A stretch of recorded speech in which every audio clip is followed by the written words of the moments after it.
nga ang dunay daghan dugangan pa nga kadtong jutay raiya musamot pagkawa, musamot pagkajutay. Kabalo mo sa buti pasabot ni Kristo ana. Everything, anything ay mong giatiman. It will prosper, it will progress, it will grow, it will multiply. Because I believe on this principle, what you love is blessed, is multiplied. What you love will expand, will grow. What you condemn, what you hate, what you dislike, it will be lost, it will disappear, it will be destroyed. Mao na akong gituan sa prinsipyo. Tanang butang nga dili nimo alagaan, mahanaw na, mawagtang na. Pero ang butang ay imong ampingan, imong inurture, imong palampuon, imong developon, binisyon na sa labang makakakaw. Why I know it? Because our ministry started only in one radio. And I will celebrate our 9th year anniversary soon. Sa atong pagsugod sa usa ka radio karon, I am preaching to many radio stations. From one channel, I am delivering the gospel to many cable channels nationwide. From one newspaper, I am writing many newspapers every day. Naputay weekly, natay monthly magazine. Now we have our ministry also on internet. Nakapamalandong ko, why God permits for the expansions of this ministry? Because of the love, passion, efforts, time, labors, endeavors, tanan, tears, singot tanan, gipatuan ako ni. I labor on this ministry because I want to prove to God nga karapat-dapat ko sa iyang desisyon nga ako iyang gamiton nga iproklamar ang iyang pagtulunan day by day. Believe me, it's a burden in my heart to absent from our daily programs. There is what we call loneliness in my heart, panahon gali nga di ko kawali. Ako rin ang gituon tungod kay gikinanglan. Sometimes. It's my joy to be here. It's my pleasure, it's my honor, it's my happiness to be here, talking to you every day, helping you. My point is like this. Ngano nga na-expand ang atong ministeryo? Why we are getting bigger? Why we are getting stronger? Why we are expanding? Simple na ako nga tubaga na. Because I care this ministry. Ako ning gipangga, gatiman, gigugma. Bisan sa kadaghang nagbira nato, bisan sa kadaghang mga oppositions, bisan sa kadaghang mga odds and adversities I encounter along my journey, wa na nakapatarog. Ning ubos ninyong alagad tungod sa gugma nako nining akong gibuhat nga pagpangalagad ninyo. Mao na akong gituan. Kabalo mo, napaka-example ana sa una nag-umara ko sa among yutang gamay sa akong ginikanan. Maglalis pa ming papa, sometimes kay wa na sila bali nagbaka, kabaw, akong gitamnan. Nakita na sa Ginoo. I feel many times. Pananom na ko lakatan, tundan, na ako picture na, bisag pagit-on ta mo, karon wa na na. Sa yuta namang original, katong sa akong ginikanan ba, dos balay. Ang ni-prosper na ko, lubi, wa pa po kayo mamunga, mangga, nabuhi na, pero mali pagkatanom. According to a certain expert nga nakakita, i-advisean me. Siyempre, experiment pa man to na ako. Bakante na kong oras sa high school ko, college, ako ginanggi uli sa balay, nanong ko bisig unsa. Ang gigamit ako sa balay, dirisag na, gitrasis na ako, jimilina nga kahoy, abot na sa akong kahago sa una, nananong ko. Ipakwenta na nako na sa hardware o pilay gasto perting dakuha. Klases pa lang. Pero tungod kay doon naman ko'y kahoy, gigabas, gipadala diri sagna, kayo sa Ginoo, dako kay tabang. Ganun ako nang gisirin nyo, ingani mong gunay tabo. Nakita sa Ginoo ang akong gugma sa yuta. It does not mean nga sakim ko no. The love in agricultural aspect, the love na akong gi-invest in planting and farming, nakita sa Ginoo. From our little land, kaniadtos kong ginikana, na ama na, some hagnaanons went already, nakakita. Sa atong umahan kaniadto when I started farming, elementary pa ko, high school ko, maguni akong hilig, ganahan yung ko manom, ambot ka, no? Ganahan yung ko magtisok. Kaya feel na ko, there is something amazing in my hand, nga pag unsay akong itanong, maturok, mabuhi, mamunga. Muna akong feeling, ganahan ko sige panalong. Nga, ang ako sang membros pamilya, ganahan sa sige pasabsab sa ilang hayop. Wanang uban akong tanong ron, wala, daot na. Wanang usahay, if we recall the past, usahay, may strike na ako akong pamilya. Ako striker bagay ko, sa butang nga di tama. Not necessarily nga perfect ko, pero ako prangka magug ko. Ako inon sila, o inyo pangyatiman akong tinanong nga kakao, naman ko ubay-ubay nga kakao, pila kabuk na buhi. Eh, bali na lagi. School na ba ako? Pero sabi na humana to. Pero ingani ang akong point, tungod sa gugma nako sa pagpananom karon, pag makaadto mo sa umahan nato, tingali ma-surprise mo, mastunis mo or ma-inspire mo nga mangupiya sa unsay atong efforts. I spent a lot of money for that. Then grabe akong pag-anto sa sakripisyo. Nining atong gibuhaton nga modern nga pagpanguma. Kining pagpanguma nato nga using organic farming.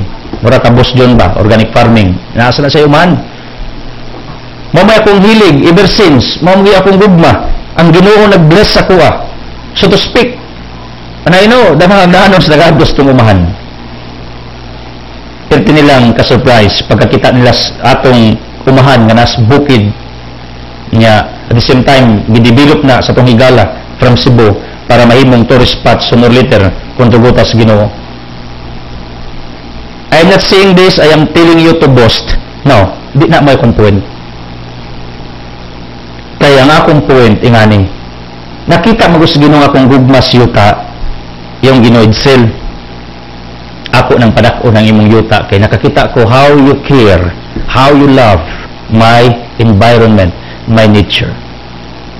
Nananong kong fruit trees karon, although ato pang eksperimentuhan mabuhi ba ng mga fruit trees, lansones, rambutan, mangosteen, so far so good. Uban pa nato mga pananom because I care our environment in that way. Natay mga target projects nga matamna nato ni og kahoy para to protect from landslide.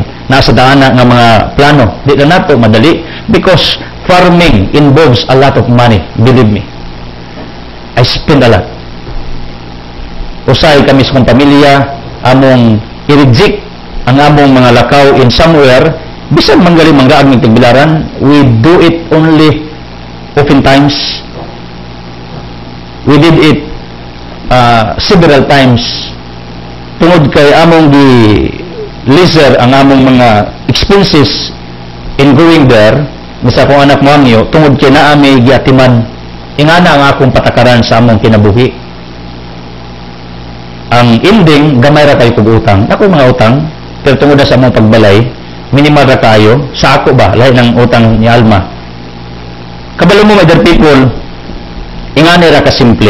As what I've said, ang ministeryo na to ni dako, tungod kay I love this. Ang atong pagpanguma ni dako, ingnon ta mo, ni dako ang atong pagpanguma. Giblista. Ang yuta sa igsong mama, mamani akong gitikad, ilan ang gipabayran sa kuway na hinay, tagpila ka tuig. May gagaw na ako, nga silinga na tugyuta, insta, Edsel, bayrin eh. Bahalag kanus mahuman, napagali ko pamahuman, gamay na lay kuwang. Tapad yapon sa yuta. Kining Ginoo manggod pag makita niya nga imong mahal ang usa ka butang, iyan ang palambuon padak-o na. You got me? Ang yuta natong gamay karon gipadako, di na pangambog at tinuda. Kaya ako promoter man ko sa kinaiyahan. Like our Bishop Parcon, labihan sa ka-defender sa atong kinaiyahan. Ako usa ko ana. Nagtikad ta, di lang niya ako baba kundi nananumta. Tungod kay mao na ang akong pagtuo nga ang Kriisyos Ginoo pag imong atimanon, paninduton, paboran kas Ginoo. Nakuha niya akong point. Other point, atong negosyo, ginagmay ra mo itong negosyo. Pero ang importante na di lang kapanginaan ng loob kaya ako nagtuman nga tanang negosyo mo kamang, mo bakod, mo dagan, mo lupad, mo tibugsok. Gina akong nakita sa negosyo. Labi na itong ginagmera negosyo. Ang ako ra, ingani, namo yung mga pamilya na atong natabangan through our business. Sa una, usaratay empleyado karon, I have few employees already under our guidance nga ang ilang pamilya, domino effect man na. Ang usa ka tawo nagtrabaho under our guidance, namo ni asawa, na mga anak. At least, nabuhi ang tibok pamilya tungod sa atong pagpaningkamot. Anyway, kini negosyo di man magic kalit nagbuto kay naa may prinsipyo. What grows rapidly, it disappears also rapidly. Mo nang wa ko matingaman ang atong negosyo, very slow ang progress. Kita gid na ko na until today. Kaya ko nagtuo aning momentum breakthrough ihatag is Ginoo kay gusto sa Ginoo develop ang akong karakter ba nga di ko mo surrender. Kaya ang pildigid sa tao gud kay ba mo pag surrender man, pag give up man. Mao pa ni dagana si Yawa. Mudawong Yawa pag mo surrender kas imong pagtuo sa Ginoo, ayog surrender. In everything you do nga maayo, ayog surrender. Ako nagtuo sa pagdagas mga panahon, our business will grow. I prophesy it. I declare it. It will grow. In one way or another. Not necessarily nga parehang negosyo, but tingali, napay laing opportunity ihatag ang Ginoo sa kuha. Para makapaimpli-ta. Para mudaghan na po ng atong matabangan. People, ingani. Unsa gali imong hilig, unsa imong gimahal, unsa imong gigugma, i-expand sa Ginoo. Mao na giingos ebanghelyo. Ang dunay daghan, dugangan pa. Kanus ana may tabo. Pag nakita sa Ginoo ang imong gimahal, gigugma mo sa kabutang, nga giintra sa Ginoo diha sa imuha. Imong kwarta. This is what I believe sa prinsipyo sa mga experts sa financial matters. The real measure of wealth, listen to me, people. Kaya ako, stricto kayo ko basta aning butanga. Tungod kayo, dagan nato. Wa kasabot. Dili tinuod pagdagang kag kwarta dato ka. Because of later it will disappear. Like what they called air, warag kalit. Lupad na. Like a bird, it flies in somewhere. Ang kwarta nimo, kabalo mo unsay sekreto sa pag-asenso, idea. Even you have much money and you have no idea how to multiply it, how to handle it, it will disappear like a bubble. Then this is the measurement of wealth. Listen to me. Measurement of wealth is not how much you earn, but how much you save. Mao ni ang measurement sa treasure or wealthy ang tao, dili sa iyang income, dili ang gidaganon sa iyang kita, kundi ang gidaganon sa iyang natigom. You got me? Measurement of being wealthy is not how much you earn, but how much you save. Mao na ang tao nga di gyud ka mag-save, luoy gina in the long run. Kadi man parehang adlaw. Manong ako is very particular ko ana, when my wife was cesarean for our first baby, na namatay pag yun, mulabihan tanan mabaligya sa balay namo sa kung ginikanan gibaligya. Parteng payita.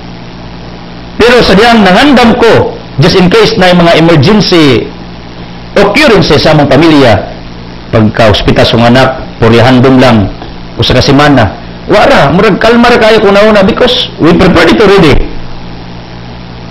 Nanatay PhilHealth, then nanatay kabayad. During this time, wala takurati. nakita na ko ang kalainan ba, pag ready ka o di. Kabalo mo ka na inyong kwarta, pagtarungan nyo gamit na, mutubo mo na. Pero di mo na magikos Ginoo, gusto sa Ginoo mo, kupilit ka. Pwede ba sa Ginoo multiply? Pero kaba mo ako bitaw, ni question mo ko sa Ginoo, Lord, why you not send people, millionaires, to help this ministry? Yung Ginoo itself. No? Di na ka magsiglihod, or mangayo kag mga tao nga anda mo tabang mo. Sige yung una-una. Sus, anong problemahon pa man ako nino? Ano usay, mabot sa point nga na-stress ko, nagkasakit ko, kanaguol ko ba? Pero kaguol itong way nungdan. Sa maguol mo kang way kagulan. Kasi mo na. Then, una-una, di mo ka magpadag-back up sa ko Ginoo. Kanang yung big timers ba? Yung Ginoo, Edsel, no? Kay gusto ko nga maningkamot ka, kayod, ma-practice imong attitude sa pagsakripisyo, ma-practice kag save. Kabalo mo ang Ginoo makaproduce magkwarta dagan sa bisan unsang pagi. Pero ang Ginoo moingon man nimo nga, anak, pag-save diha aron natay kwarta magamit para mo dagan imong kwarta or invest para mo tubo na. You got me? Meaning, kanadeng watay kwarta, kabalo mo, di na punishment. There is something wrong in our management sa atong finances. Ug ang Dios, listen to me, dili mo prosper sa tao nga dili niya gigamit ang kwarta sa sakto. Dili ka mo prosper in terms of your financial aspect kung tan-os Ginoo nga dili ka kamog-handle ana. Di ba nga turong concern ang atong topic ron na unsa imong gi-care, gipangga, gigugmag, gimahal, it will grow, it will multiply. So kung kamao kag handle sa kwarta, not necessarily nga na in love ka sa kwarta, kundi imong gipangga ang kwarta, use it for good, for His ministry, for His church, for the poor, na i-outlet mga maayo. Or else, you spend it for schooling sa imong mga anak. Kabalo mo ang Ginoo moingon, maayo nimo pagkatiman ang kwarta nga akong gisalig sa imuha, dugangan ko na. Mo man ebanghelyo na to because God is God of increase. God is God of addition. God is God of multiplication. This is what He said in our gospel. Ingon siya, ang napay imo, dugangan ko na. That's the claim of God. That's His declaration. He is God of increase. Mo nang ako moingon, ang Diyos kakong giwali is God of increase and multiplication, including our business. It will multiply and grow. Sooner or later, all your businesses will grow. Believe me. If you will rely on God, because He is our God of increase. I declare for the expansion of this ministry, because God is God of multiplication and expansion. I declare for more expansion of our farming and what we call efforts that we invested sa atong gibuhat. I-multiply para sa Ginoo, i-increase pa na sa Ginoo, padaganon para sa Ginoo. And the finances that we have, I believe it will increase. It will increase.